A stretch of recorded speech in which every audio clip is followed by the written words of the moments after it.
Қайырлы күн достар, қалдарыңыз қалай? Сіздермен мен бүгін трубочканың рецептісімен бөліскім келіп отыр. Видеоны соңына дейін қараңыздар. Және де видео ұнап жатса, өздеріңіздің комментарияларыңызды жаза отырып, лайктарыңызды басып өтіңіздер. Ең алдымен ұнға шым-шым тұз қосып аламыз. Және де бөлме температурасындағы сары май керек және қаймақ керек. Осы ингредиенттерді араластырамыз. Бірінші сары майды жақсылап араластырып, осындай корочкелер дайындап аламыз. Және де осы дайын болған корочкенің үстіне қаймағымызды араластыра отырып, әдемі тесто дайындаймыз. Осы дайын болған тестамызды пищевой пленкаге немесе кәдімгі ақ пакетке сала отырып, холодильникке жарты сағатқа немесе 1 сағатқа қойып қойсаңыздар болады. Және де дайын болған қамырымызды холодильниктен алып, осылай екіге бөлдім. Әдемелеп 4 бұрышты етіп жаямыз. Жайып болғаннан соң кәдімгі пышақтың көмегімен осылай кесіп шығамыз.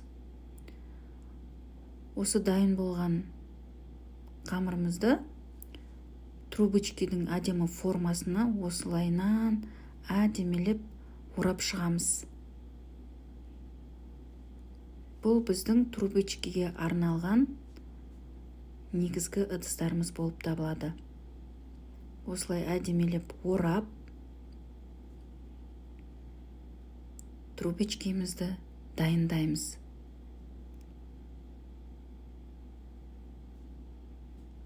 Және дайын болған трубочкаларымыздың барлығын көріп тұрғандарыңыздай әдемелеп ыдысқа саламыз.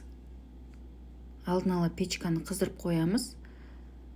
Печканы 180 градуста 20-30 минут пісіріп аламыз. Одан кейін пісірмей тұрып жұмыртқа жағамыз. Трубочкамыз дайын болғанға дейін сливкеге сахарный пудраны араластыра отырып, трубочкаге арналған кремді дайындаймыз. Және көріп тұрғандарыңыздай креміміз осындай әдемі болып шығу керек. Біздің креміміз дайын. Трубочкамыз әдемелеп дайын болып пісті. Бұл трубочканы ыдысынан суығаннан кейін алған жөн. Енді осы дайын болған сливкемізді арнайы ыдысқа сала отырып, трубочкаға кремдерді осылай салып шығамыз.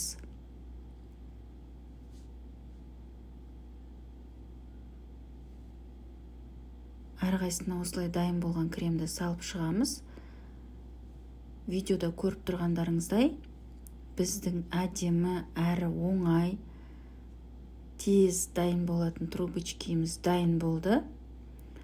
Бұл тестосы өте жұмсақ, өте әдемі, өте жылдам дайын болады. Видео ұнаса, лайктарыңызды басып өтіңіздер.